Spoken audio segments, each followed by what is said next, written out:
regarde, ce qui arrive en ce moment à Asselineau. Et bien ça, c'est la méthode Macron. Quand tu ne peux pas vaincre avec des arguments, disons, propres, quand ton adversaire est en train de prendre le dessus, et là, le Frexit, tout le monde commence à se poser la question, eh bien, tu fais discréditer ton adversaire par des méthodes sales, des méthodes de caniveau, en laissant publier des accusations par un grand journal proche du pouvoir, en l'occurrence le Figaro. Rien n'est vérifié. Le type Asselineau, là, qu'on accuse en gros d'avoir été grivois avec son chauffeur de 25 ans, personne au Figaro ne lui a téléphoné pour lui dire, je vous signale qu'on va publier demain des accusations de votre chauffeur. D'ailleurs, il se trouve en plus que le chauffeur a été viré un mois avant pour insolence. Enfin, donc tout ça sent un peu l'affaire Fillon. C'est la tentative d'assassinat politique absolument typique. Asselineau est loin d'être aussi haut dans les sondages que Fillon l'était à l'époque, mais il est le seul qui dise en ce moment non à l'euro. Et apparemment, ça justifie n'importe quelle saloperie contre lui désormais, parce que si l'Italie dit ciao à l'euro, Asselineau va se retrouver en position de force dans l'opinion en France. Donc c'est la panique à l'Élysée. Donc tu l'attaques sur ses mœurs, puisqu'apparemment ils n'ont rien trouvé du côté de l'argent.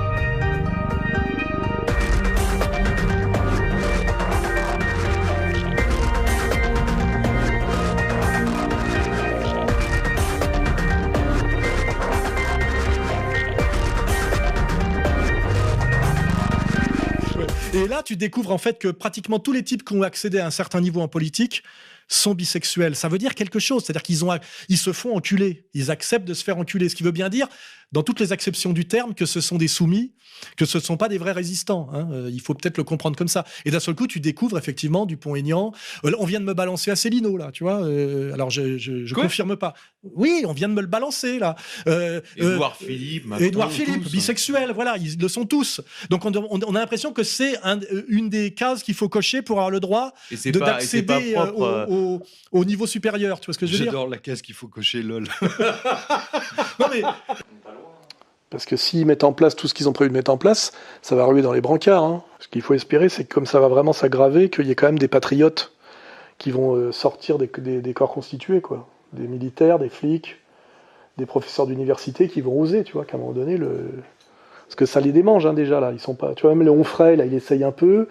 Le Mélenchon, il essaye un peu. Philippot a osé le dire. C'est à une véritable révolution politique qu'on est appelé, je le pense, ensemble.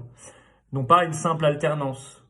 Tu vois, tous les Asselineau, les machins, ils vont pas dire après, il faudrait des élections et peut-être penser à de l'alternance, je sais pas quoi, on est sur de la... L'énergumène, Alain Soral, qui d'ailleurs fait des siennes actuellement sur Facebook, puisqu'il nous insulte allègrement, avec son langage coprolalique. On a l'habitude de ça, c'est toujours pareil. Moi, hier soir, il était tellement énervé qu'il m'a accusé de saxo-masochisme.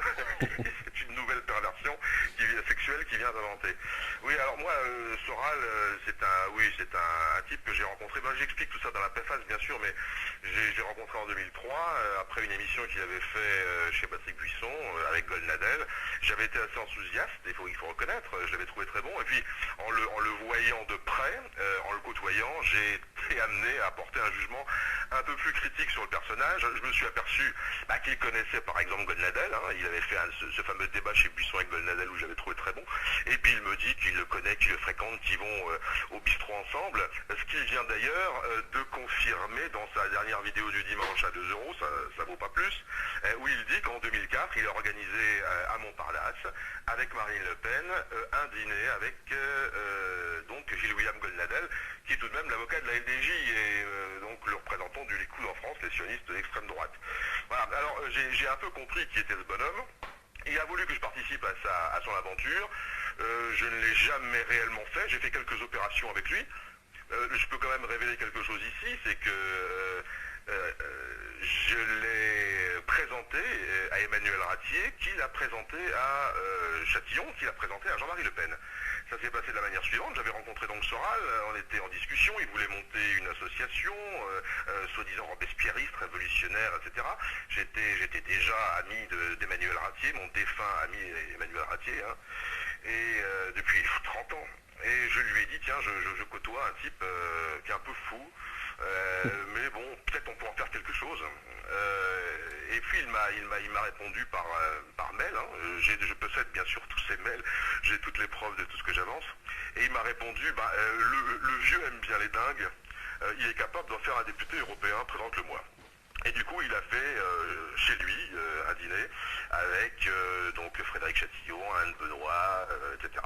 Et c'est comme ça que notre cher Bonnet s'est retrouvé propulsé au Front National.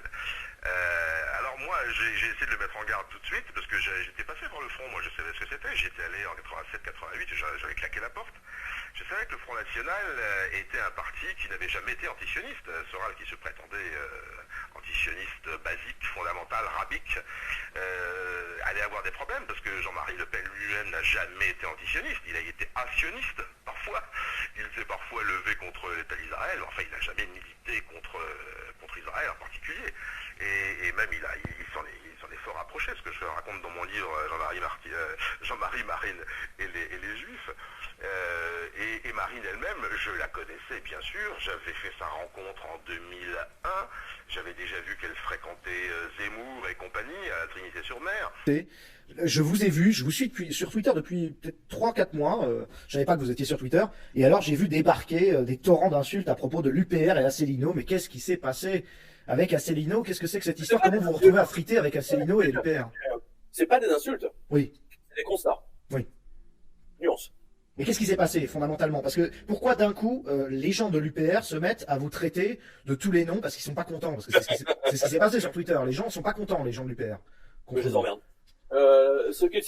Écoutez, ça fait 10 ans que les gens de l'UPR, je suis pas tout seul, hein, tous les journalistes de la place de Paris et même de France, les trolls de l'UPR les ont insultés en disant vous ne parlez jamais de Asselineau, machin, etc. Vous n'invitez jamais Asselineau. Pourquoi vous n'invitez pas Asselineau, etc. Enfin bon, et ça fait 10 ans j'ai 10 ans de harcèlement par les trolls de l'UPR.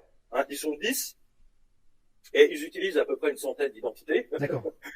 Voilà. Et donc là, d'un seul coup d'un seul, le bureau national des cadres dirigeants de l'UPR demande la tête, hein, les oreilles et la queue, comme je dis, d'Asselineau. Hein, parce qu'il a mis la main au slip de deux de ses salariés. C'est ça l'histoire. C'est vraiment que ça l'histoire. C'est-à-dire qu'ils veulent plus de Asselineau comme chef de parti pour harcèlement sexuel envers les gens. Ouais, donc c'était drôle, si vous voulez. Ça fait 10 ans qu'ils nous harcèlent, ces imbéciles de trolls. Et le mec tombe pour harcèlement sexuel. Non mais faut le faire. Non, même dans mes rêves les plus fous, j'aurais pas imaginé un truc pareil. Après, est-ce que ça invalide ses propos, le pauvre?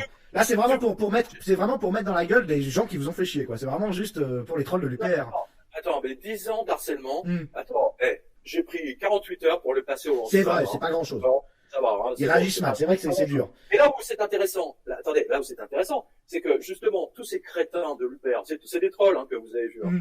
Au lieu d'insulter les membres de l'UPR, donc les cadres de gens de l'UPR, ils m'insultent moi. C'est génial. C'est magnifique. C'est magnifique. Ça vous montre, ça vous montre quelque chose de très important au niveau psychologique. Oui. Ça vous montre le déni. Le déni. C'est-à-dire que ils se sont tellement investis. Oui, non, mais peu importe. Ça vous montre que quand ils sont en face d'une réalité, d'une vérité, ils préfèrent la travestir, et même l'inverser, et à ce moment-là, rentrer dans l'inversion accusatoire. Voilà. C'est très intéressant ce qui s'est passé à lui. C'est pas par hasard que j'ai fait ça, vous voyez. C'est pour bien montrer, si vous voulez, que même quand les gens, on leur dit, mais, vous savez, les taux sont négatifs. Ah bon? Mais qu'est-ce que ça veut dire? Ça veut dire que, allô? Oui, je vous entends, j'écoute, j'apprécie le moment, j'écoute. Ça veut dire que chaque mois, vous perdez de 1%, 2%, plus l'inflation. Hein, voilà, ça veut dire que la banque est en train de bouffer vos économies et que la banque elle-même, ah bon, mais c'est pas possible. Ouais, ça s'appelle le déni. C'est-à-dire que des gens qui, intellectuellement, n'ont pas le coefficient intellectuel, si vous voulez, pour analyser les faits. C'est-à-dire que quand ils sont en face d'une réalité, et je donne souvent cet exemple. Vous vous souvenez du naufrage du Concordia? Non. Putain, les mecs, qu'est-ce que vous faites? Moi, je suis un gros beauf, je suis un dessinateur, moi, à la base, hein. Peut-être qu'il vous a pas prévenu correctement, Cro-Blanc, mais moi, je suis un beauf dessinateur, hein. C'est le bateau de croisière qui a coulé en Italie. Vous vous souvenez pas de ça? Non, je me souviens pas. Bon, peu importe. C'est un immense bateau de croisière qui a coulé. le bateau était en train de faire ça, Ouais. d'accord, il était en train de couler, et les gens étaient en train de filmer avec leur portable, Oui. avec leur téléphone, en disant, ils vont venir nous sauver. D'accord. Voilà, ça c'est le déni. Vous comprenez? Oui, je C'est- comprends. C'est le déni. Et les gens de l'UPR, enfin les trolls de l'UPR, parce que je mets pas tout le monde. Non, oui, on parle des gens qui sont extrêmes, etc. Oui, bien sûr. Voilà, c'est ça. Mais ce sont c'est des intellectuellement, je sais pas moi. Vous savez, c'est exactement les mêmes profils que les nazis en 1944. Mais c'est Internet qui rend fou. Moi, je sais pas comment vous faites pour tenir sur Internet depuis des années, parce que même moi, là, ça fait 3 ans que je suis sur Internet, je n'en peux plus. Non, Comment mais vous faites? Attendez, je vais vous expliquer, c'est très simple. La différence entre tous ces gens, c'est que moi je parcours la France, vous savez, je fais des dédicaces dans toute la France, Oui. j'en ai fait à peu près une centaine, donc je rencontre les personnes. Voilà. Vous voyez ce que je veux dire? Et tous ces trolls là, vous les voyez pas, ils sont derrière leur écran. Voilà, c'est tout. Qu'est-ce que vous Oui, je comprends. C'est la rencontre avec les gens de qualité qui fait qu'on arrive à faire. On se dit non, c'est pas si grave les trolls. Ouais, on relativise sur ce sujet-là. C'est complètement, c'est des mecs. Attendez, mais pour un troll UPR, un troll UPR vous gère, je sais pas, 20. Attendez, à un moment donné, ils ont fait des sondages en ligne sur Internet. Je sais pas si vous vous souvenez de ça. Le vainqueur absolu, 80% de vote, Asselineau. Oui, et ça donne 1% dans le. Oui. 0,9 au niveau national. Et si avec les trolls, si vous voulez, sur Facebook, c'est évidemment Asselineau qui aurait dû remporter le premier tour. Hein. Ça va, toi. Bon, en tout cas, vous avez votre petite vengeance sur Asselineau, c'est bien. Les trolls de l'UPR. C'est une grande vengeance. C'est une immense vengeance pour tous les gens qui ont été insultés, traînés dans la boue par tous ces imbéciles, le troll de l'UPR, quoi. Et juste, on va terminer là-dessus. Vas-y. Mais c'est parce que moi j'ai un retour là. Ah non, mais moi je suis. Franchement, les gens. Peut-être que vous l'avez, mais en tout cas, les spectateurs ne l'ont pas. Hein. D'accord. Voilà. Alors, ça vous montre, si vous voulez, comment dire, la putasserie de certains hommes politiques. Dont Asselineau. Asselineau a expliqué à tous les journalistes, dont moi, qu'il était le nouveau De Gaulle, qu'il a sauvé la France, d'accord, qu'il allait, il sera au premier tour, il sera en finale avec Macron. Enfin, ça c'était dans les élections. Donc vous voyez, donc c'est un type, si vous voulez, qui se prend pour De Gaulle, qui prend tout le monde pour des imbéciles, et qui, en même temps, si vous voulez, se fait sauter le caisson par tous ces gitons au quartier général de l'UPR.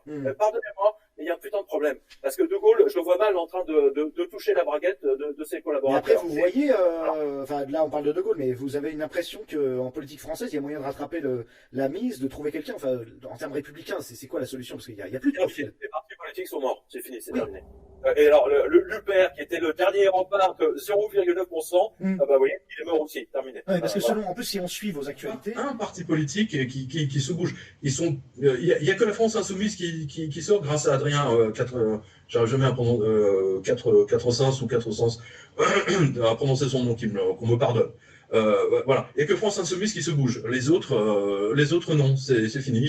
C'est encéphalogramme plat. Hein, on va dire ça. Ça vous montre le niveau de bêtise, de crétinerie de ce gouvernement de taré. Hein. C'est pour ça que j'ai appelé si bête, n taré, n débile, n taré. Voilà. C'est à l'africaine. Hein, voilà. N'Golo. Hein. Voilà, voilà. Elle est à l'image de ce gouvernement d'arrogance, son arrogance à Sibeth Ndiaye, cette espèce d'arrogance africaine de parvenu. Vous voyez, ça me rappelle, si vous voulez, un passage d'un livre de Gérard Devilliers, SAS, ça s'appelle, je crois que c'est Cyclone à l'ONU, où il parle l'ambassadeur du Lesotho. Alors c'est un pays africain, au fin fond de l'Afrique, voilà. Et donc il est ambassadeur extraordinaire, plénipotentiaire à l'ONU. Vous voyez, donc le mec, il en peut plus, quoi. Je suis ambassadeur plénipotentiaire. Le mec, il oublie que son pays, c'est une chière de mouche et que les mecs sont encore au Moyen-Âge, quoi. Mais bon, là, c'est un peu Sibeth Ndiaye, voilà. Pour sauver le maximum de mes comptes, que doit faire un chef d'État? On a un traitement qui ne marche pas, mais qu'il faut administrer au plus vite et le plus tôt possible. Eh bien, moi, je suis désolé. Je considère en mon âme et conscience tenter le tout pour le tout, à condition que les études soient honnêtes. Un chef d'État doit développer cette hydroxychloroquine urgente. Voilà ce qui me paraît la solution raisonnable. Et je mets au défi quiconque de me prouver le contraire. De mon sens, développer ce cocktail. Que ceux qui sont contre prennent ici l'engagement, s'ils sont testés positifs, de refuser ce traitement et d'attendre 6 semaines. Sont-ils capables de le faire?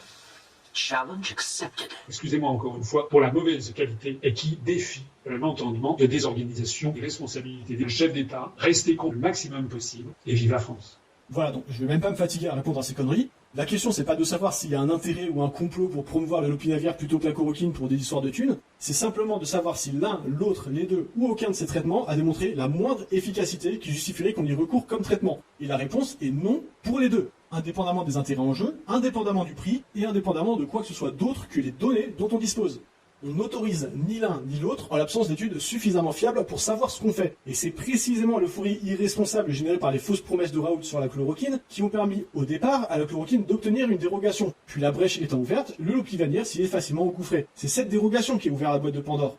Et là où Macron, au sommet de son incompétence, a dansé les claquettes sur la chloroquine en l'interdisant, puis en l'autorisant juste un peu et en y ajoutant le lopinavir, Asselineau, lui, est carrément en train de nous affirmer qu'il aurait tout simplement foncé tête baissée comme un con dans une solution dangereuse, injustifiée et irresponsable, et ce, en parfaite connaissance de cause. Et ça, c'est absolument hors de question que je me rende complice. C'est pour ça que j'ai annoncé dès le 28 mars me détacher complètement des prises de position de l'UPR, et puisque 3 jours après, Asselineau a remis une couche avec cette vidéo, j'ai à présent mis hors ligne la totalité de mes vidéos dans lesquelles j'avais soutenu l'UPR et son programme. Asselineau n'aura qu'à défendre sa cause lui-même, parce qu'il a démontré ici que lorsque la situation l'exige, il n'a aucune hésitation à préférer une position électoraliste qu'il ferait bien voir à une position intègre qui serait impopulaire à un instant T. Moi, j'ai adhéré à l'UPR sur la base d'un contrat clair, laisser provisoirement de côté mes divergences politiques avec d'autres, en vue de promouvoir en priorité le Frexit comme moyen indispensable de restaurer la démocratie en France. À aucun moment, je ne me suis engagé à suspendre mon bon sens et mon intégrité ou à fermer les yeux sur des manœuvres politicardes. Et j'ai toujours été très clair sur le fait que le jour où l'UPR exigerait ça de moi, je n'aurais aucune hésitation à en claquer la porte, détruire ma carte d'adhérent devant ma caméra et faire une vidéo pour en expliquer la cause. Je n'ai donc rien fait d'autre que rester fidèle à mes engagements, et conformément à ça, je tiens parole. Bonjour à toutes et à tous et bienvenue sur Motorsport Gigantoraptor pour une vidéo très spéciale en collaboration avec mon ami Penseur Sauvage. Aujourd'hui nous allons parler du racisme, du racialisme, mais aussi de la notion de race en biologie et de certains arguments racialistes. Alors pourquoi est-ce que je vous parle de ça exactement? Vous savez sûrement, si vous me suivez sur les réseaux sociaux, je pense surtout à Twitter, que j'accorde beaucoup d'importance au dialogue et au débunkage. J'aime bien pousser le dialogue jusqu'à ses extrêmes limites. Ça me permet d'en savoir plus sur la nature humaine, d'apprendre des choses, voire de me remettre en question. Et donc, il y a quelques mois, sur Facebook, je vois une publication qui vante les mérites de l'idéologie raciste. Et là, je me dis que je n'ai jamais vraiment pris le temps de discuter avec quelqu'un qui se revendiquait de cette idéologie, quand bien même on en parle assez souvent. Alors, j'ai commencé à contacter des racistes et à discuter avec eux. J'ai été surpris par cette rapidité à dégainer les insultes, alors que j'étais d'une courtoisie irréprochable, afin d'éviter de les offenser dès le début du débat. À peine j'ose dire que l'identité française ne se définit pas par la couleur de peau, que je reçois les réponses suivantes. Attention, c'est un peu violent. Les gauchistes comme toi sont le cancer de la planète. Va te pendre. Et oui, et va épouser une noire tant que tu y es, gros puceau à lunettes, c'est le microscope qui l'a dit, vu que les races n'existent pas.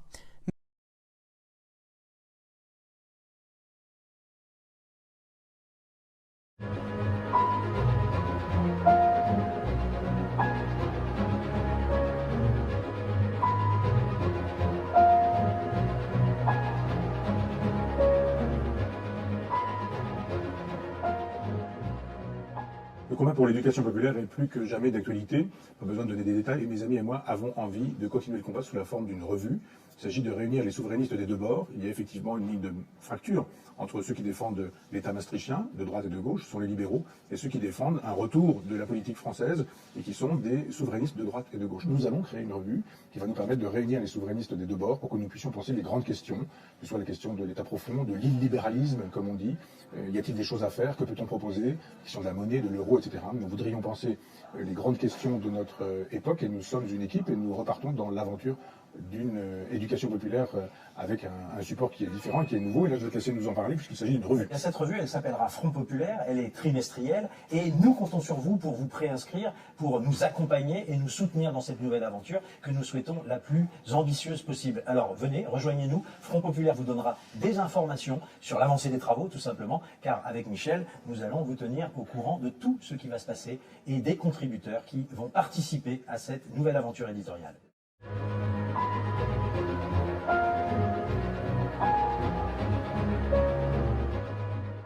Bonsoir. Moi, c'était juste une petite réflexion parce que j'ai été surprise de vous entendre. En fait, je ne crois pas vivre dans le même monde que vous. Moi aussi, je suis dans la planète résistance aux livres, je suis bibliothécaire, et je ne reconnais pas du tout les jeunes dont vous parlez.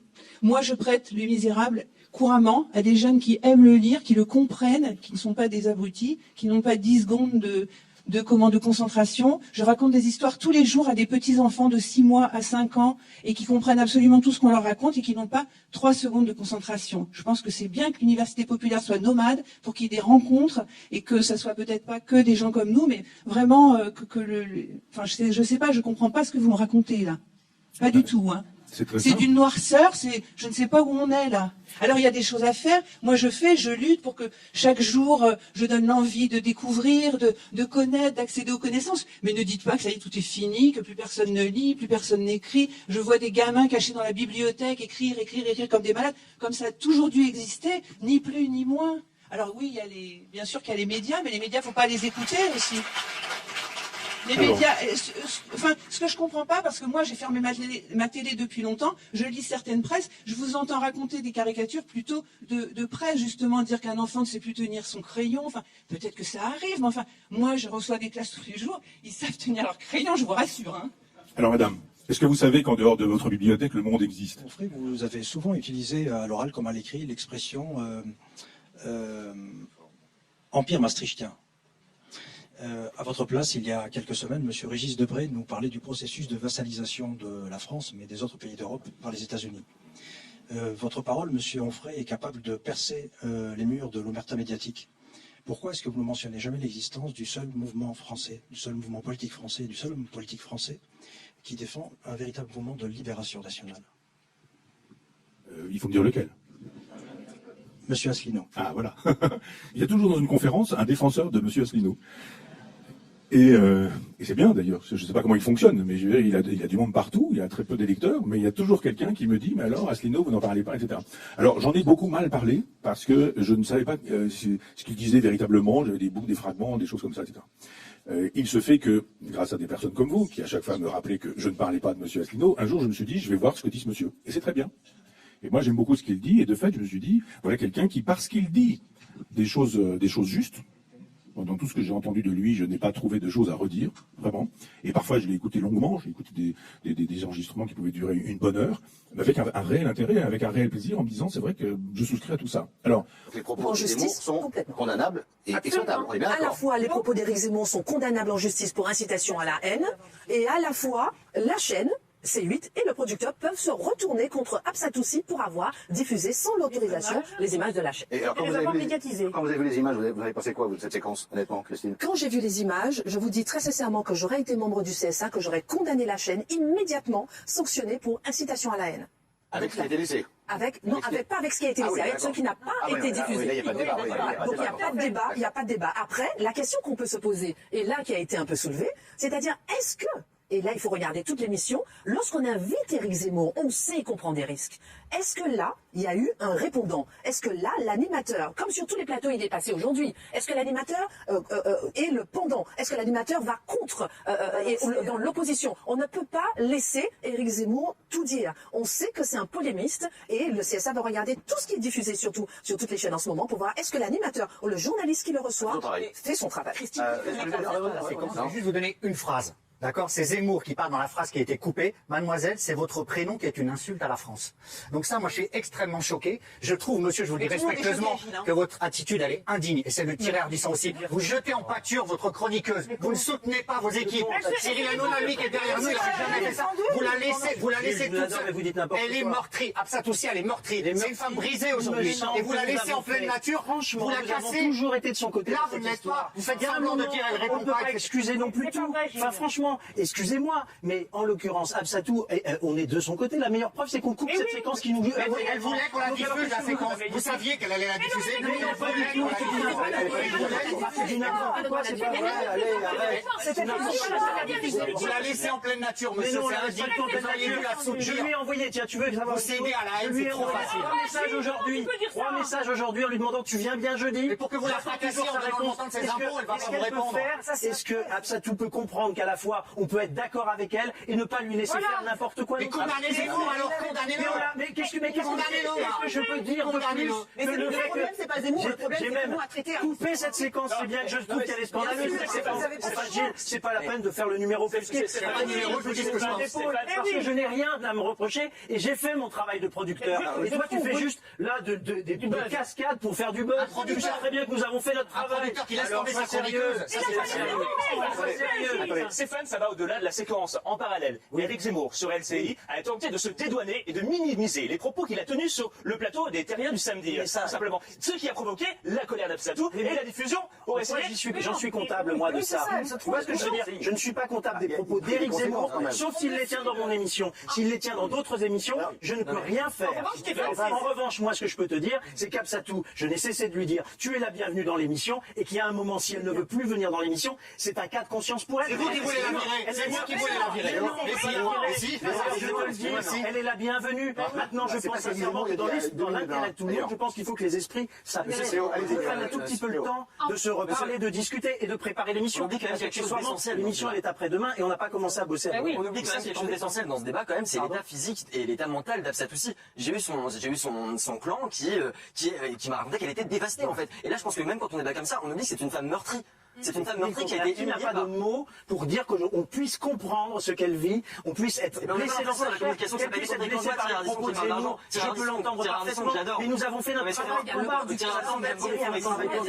travail. C'est pas possible, on peut pas parler de son argent comme ça. T'as le droit de dire que t'as aidé quelqu'un, la formule est malade. Mais c'est ce même... C'est remettre en fait un coup de couteau ou de remettre de l'huile sur le feu, c'est très humiliant, ça relève de la vie privée et les impôts, le montant des impôts de chacun, on s'en fout, on n'a pas besoin de savoir ça en fait. Dire qu'on n'est pas du côté d'Absatoussi, c'est très humiliant aussi. Mais oui, c'est la tièdeur, je comprends que ça puisse commencer à taper sur le système de Thierry, comme ça me tape sur le système de venir me défendre, alors que je fais mon travail, et vous avez quelqu'un du CSA, enfin, ex-CSA, pardon, Christine, qui vous explique que nous avons fait notre travail, et je me fais engueuler. Enfin, vous n'êtes pas sérieux. Ou alors vous connaissez pas la télévision, vous en parlez toute la journée. Vous la connaissez pas tout petit peu les règles. Vous avez 23 ans, dans pas longtemps. Vous êtes en 2e année d'une école de sage-femme, vous habitez Montreuil, mais surtout, vous êtes le nouveau visage de l'extrême droite française, préservant notre identité, choisissez votre banlieue. À l'époque, vous étiez au FN, vous n'étiez pas très Jean-Marie Le Pen, à cause de vos origines juives? C'est vrai que les propos que Jean-Marie Le Pen a pu tenir sur les chambres à gaz, je ne les partageais pas du tout. Et moi, quand j'ai rejoint le Front National, c'était sous Marine Le Pen. Donc je ne considère pas que je dois me justifier sur le Front National sous Jean-Marie Le Pen. Pour moi, c'est pas un problème. Ouais. Vous êtes Marine, et après la débâcle de Marine à la présidentielle, après ce fameux débat raté, vous décidez de rejoindre Florian Philippot et les Patriotes. C'est surtout parce que le Front National a changé ses positions sur la question européenne. C'est que moi, je suis pour une sortie de l'Union européenne, de l'Europe de Maastricht. Elle est supranationale, elle est fédérale, ça ne me convient pas. Moi, je suis plus pour une Europe des nations. Et c'est ce que Florian défend quand il parle de coopération entre les nations. Et pour arriver à ce genre de coopération, il faut passer par le Frexit. Il faut sortir des traités européens parce qu'il est impossible de les négocier de l'intérieur. Et Marine Le Pen, quand elle refuse de parler du Frexit, quand elle dit qu'on va changer les traités européens de l'intérieur, elle parle comme finalement l'UMP et le PS l'ont fait avant. Alors, il y a eu le couscous gate. La boulette. Ah, c'est sûr que ça a été la boulette. Tout est parti d'un tweet, en fait. Vous êtes avec Florent Philippot en train de manger du couscous et dire que ce restaurant à Strasbourg est le meilleur. Effectivement, ça a été terrible.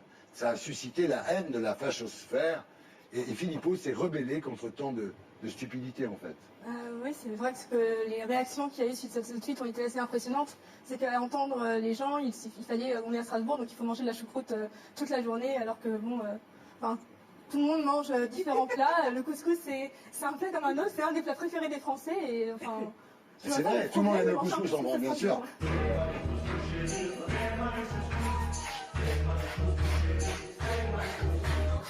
Vous auriez pu leur dire que votre chien était un berger allemand, en fait. Ça vous aurait réconcilié avec eux.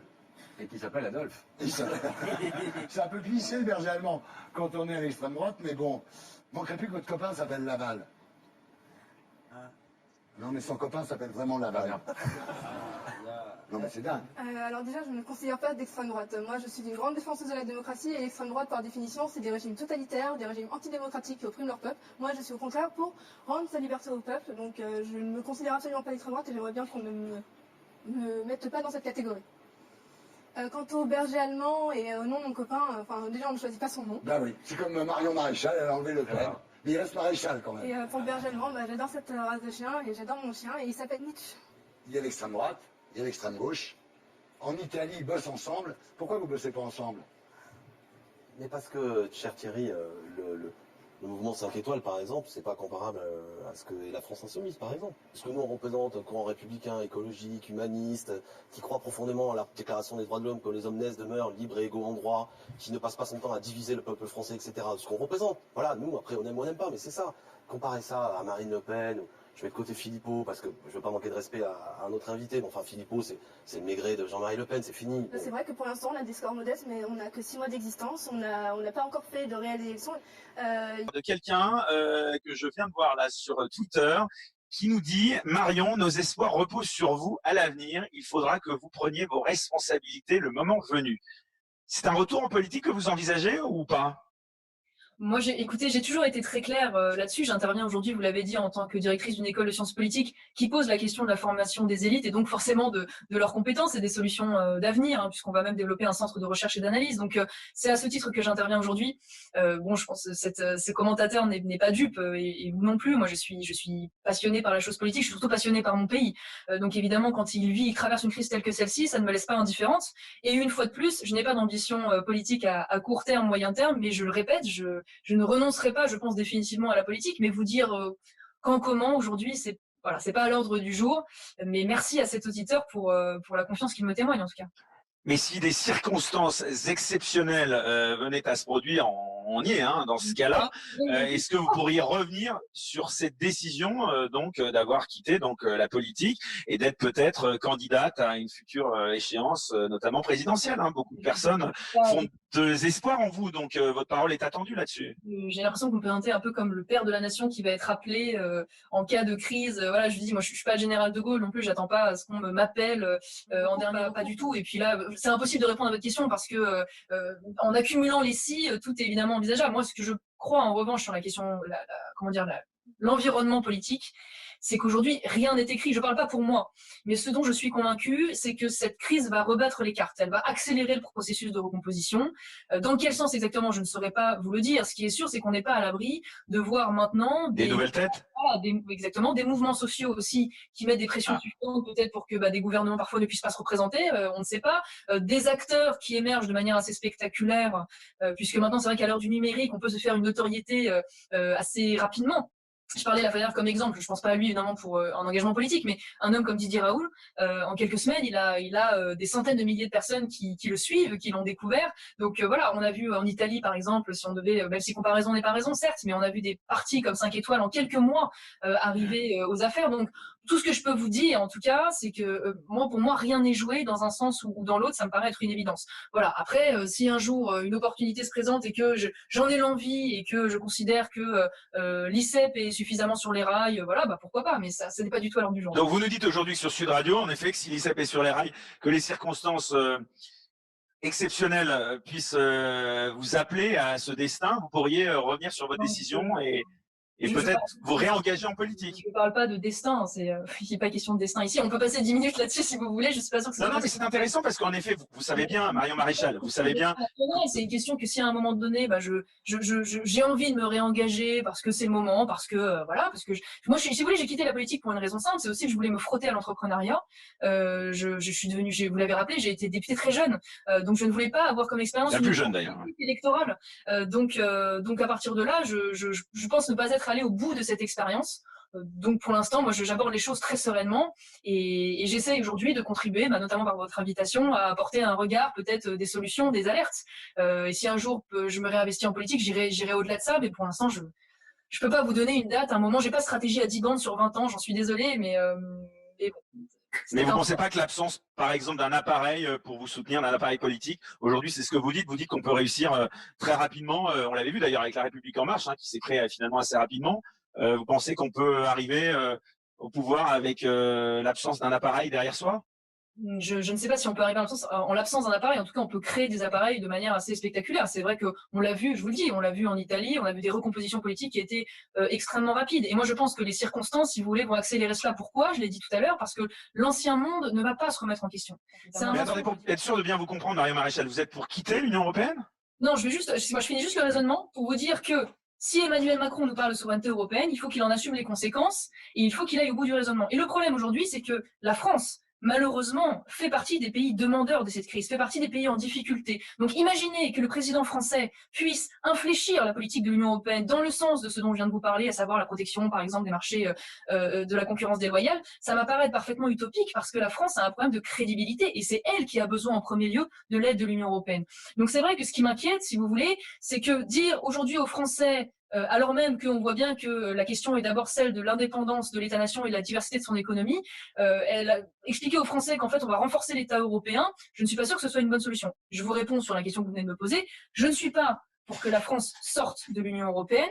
En revanche, je considère que la France, pour avancer efficacement au sein de l'Union européenne, doit arrêter de s'enfermer dans ce couple franco-allemand qui, selon moi, est fracturé. Voilà, est un couple qui ne fonctionne pas pour des raisons qui sont très simples, puisque l'Allemagne et la France n'ont pas les mêmes traditions économiques, les mêmes traditions budgétaires, les mêmes visions, les mêmes intérêts, et qu'elle doit peut-être reconsidérer ses alliances au sein de l'Union européenne pour justement engager un rapport de force. Si ce rapport de force n'aboutit pas, il faut tirer toutes les conclusions. Mais le problème, c'est que ce rapport de force, il n'a même pas été véritablement engagé. Parce que même...